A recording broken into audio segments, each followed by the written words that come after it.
Менің атым Габдуллина Гүлнар, 1964 жылы туғанмын.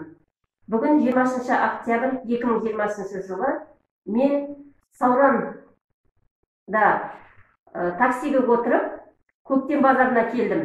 Сол кезде өзімнің ұялы телефонымның абайсыздан қалып қойғанын байқадым. Не істерімді білмей, сасқалақтап біраз уақыт тұрдым. Біраз уақыттан кейін қарасам, Көктем базарының бесігінде жаңағы инспекторлардың нөмірлері жазылып тұр екен ұялы. Мұнда Әли атты инспектордың ұялы телефонын мен тез арада тердім де хабарластым. Сол кезде біраз уақыттан кейін инспектор Әли менің жаңағы айтқан хабарыма байланысты жетіп келді. Менен түсініктеме алды, мен сол арада түсіндірдім қалай бәрін болғанын. Содан кейін ол өзінің машинасына отырып та кетіп қалды.